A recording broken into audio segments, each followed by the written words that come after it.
Bonjour, je suis Raoul Miclot, enseignant en animation. Donc aujourd'hui, je vais vous faire une petite démonstration rapide d'un petit tips, une petite astuce qu'on a sous 3ds Max qui est très pratique, qui permet de faire ce genre de choses-là. Alors ça a l'air de rien. Évidemment, c'est le bras c'est une sorte de bras mécanique qui prend un obus, on va dire, et qui le pose de l'autre côté. Le truc ici, ce qu'on va apprendre à faire, enfin, c'est uniquement bête et méchant, c'est déplacer cet objet. Pas le bras en lui-même, c'est toute une histoire ça, mais par contre déplacer l'objet c'est assez intéressant. Alors on va regarder ça en détail, parce qu'en fait il s'agit d'une illusion. Regardez bien, je fais play, et là on a l'objet, voilà, il se déplace. Vous me dites, oui, c'est une sphère qui se déplace, c'est extraordinaire, c'est magique. Oui, c'est une illusion, parce qu'en fait il n'y a pas une sphère. Là ici présentement, si je sélectionne, il y en a trois. Et oui. Donc du coup, l'objectif étant de jouer sur des pistes d'invisibilité de chacune de ces sphères, et ce qui va permettre de faire croire que nous avons justement une seule sphère qui va de droite à gauche, alors qu'en fait, c'en est une troisième qui se balade. L'intérêt de ça, il est évident, c'est que ici, nous avons en fait en pratique, je vais me mettre là, c'est plus facile, voilà. Nous avons en fait un obus qui est à la fin, nous avons un obus qui est au début, et nous avons un obus qui est en permanence accroché à la main. Je répète, un obus ici en permanence, un obus à la fin en permanence, et un obus tout le temps sur la main. La seule chose qui change, c'est la visibilité de cet objet. De cette manière, on ne se pose pas de questions avec des contrôleurs ou des machins. Alors comment on fait ça? Bon, je vais vous montrer, c'est très simple. Voici trois sphères. On va utiliser juste ces trois sphères pour faire le même truc que je vous ai montré tout à l'heure. Sphère 1, bon, celle-là, on va dire que c'est la sphère de départ, début. Sphère 2, celle-là, ça va être la sphère du milieu, celle qui se déplacera. Sphère 3, ça va être la sphère finale, sphère de fin. D'accord? Je vais pas être méchant, je vais dire qu'à la frame 20, je prends la sphère du milieu, c'est là qu'elle partira. Et on va dire qu'à à la frame 50, pardon, c'est là qu'on attaquera la fin. Donc, frame 50, ce sera celle-là qui sera visible.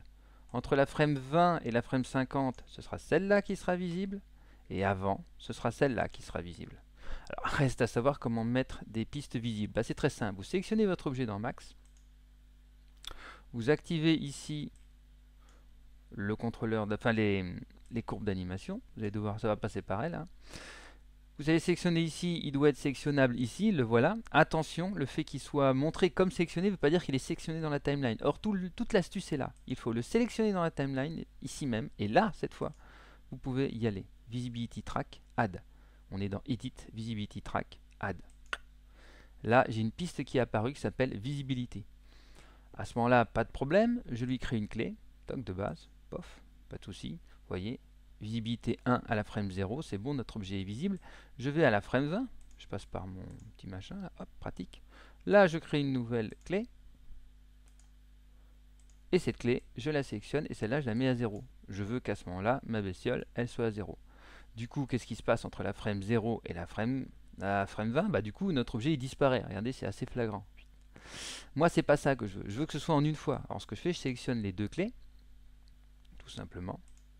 Je sélectionne les deux clés et je les mets en mode step. Tac, voilà. Regardez, comme ça, paf, en une fois, elle va devenir invisible. Si j'enlève la sélection pour ne plus voir le edge face, toc, automatiquement, on a un objet qui disparaît d'un coup. Bien. Maintenant que ça c'est fait, je vais devoir afficher par contre, évidemment, mon wireframe, par exemple, c'est plus pratique pour travailler comme ça. Je vais décider qu'au début, elle est collée à elle. Comment je fais? Je la sélectionne et je lui dis aligne-toi avec cet objet-là. Toc, voilà. Position, rotation. Hop, elle est alignée ici. Je vais à ma frame de fin. Toc. Là, je lui dis, écoute, mon grand, aligne-toi avec la frame de fin. Toc. Voilà, elle s'aligne à frame de fin là. Du coup, elle va se balader. Hop, normalement, je lui ai mis une animation. Si ici, elle se déplace encore, c'est normal, c'est qu'elle a encore une clé qui traîne. C'est pas un souci. Je vais lui virer simplement sa première clé, comme ça nous embêtera pas. Donc elle est là, toc, elle se déplace, toc, elle est là-bas. Il n'y a plus qu'à jouer sur les pistes de visibilité. Je vous rappelle que actuellement déjà de 0 à 20, la première sphère est activée, puis à 20, pouf, elle disparaît. Du coup, maintenant je sélectionne la suite, Celle en ce moment qui est sélectionnée, c'est la sphère du milieu, c'est bien elle. Je vais la prendre ici. Il n'y a pas la piste visibilité, comme elle est sélectionnée, je vais la chercher. Tac, tac, et voilà, piste visibilité, elle est apparue. C'est simple. Rebelote, je mets une clé ici, tac, et je vais à la frame 50, et je mets une clé ici, tac, voilà. Je vais également à la frame 0 parce que c'est plus pratique et je mets une troisième clé. Pourquoi je fais tout ça? Parce qu'au début elle est invisible. Donc facile, je la sélectionne et je la mets à 0. Pof. Maintenant elle va devenir visible jusque là. Mais moi je veux pas que ce soit progressif, soit en une fois. Donc je sélectionne ces clés là et je les mets en step. Regardez bien, c'est assez flagrant. Comme ça, elle est à 0. Pof, elle va devenir visible. Elle va se déplacer jusque là. Et là, et ben là je veux qu'elle soit à 0. Donc je la mets à 0, cette clé-là. Donc ça, notre sphère devient invisible. Et comme elle est déjà en mode step, ça marche parfaitement. Pof, elle apparaît. Pof, elle va disparaître ici. D'accord? Maintenant, dernière étape, je sélectionne ma sphère de fin. Je vais là où elle doit apparaître. Donc au moment où l'autre arrive et elle disparaît, elle doit apparaître. Eh bien, c'est encore une fois pareil. Je la sélectionne à la fois dans le monde réel et ici dans l'éditeur de courbe. Je sélectionne, Edit, Visibility, Add. Ensuite, je vais dans Visibility. Là, je lui mets une clé. C'est pas difficile. Hein. Hop, je mets une petite clé. Tac. Et je mets une clé à 0, tant qu'on y est. C'est facile aussi. Hop, ici. La clé à la frame 0, elle est à visibilité 0. Techniquement, voilà, actuellement, on a notre sphère qui est en train d'apparaître tout le long et à la fin, elle devient visible. Moi, encore une fois, je n'en veux pas. Donc, je sélectionne cela et je le mets en mode step. Modalité, toc, en une fois, elle apparaît. Résultat des opérations. Je me mets là, je reviens en réalistique. Voyons voir un peu ce qui apparaît. On a au début la sphère qui est numéro 1. Qui change de couleur, bah non, qui est toujours là mais qui disparaît au profit de la sphère blanche, qui elle est animée, et lorsqu'elle arrive, paf, du coup elle disparaît au profit de la sphère de fin, la sphère verte.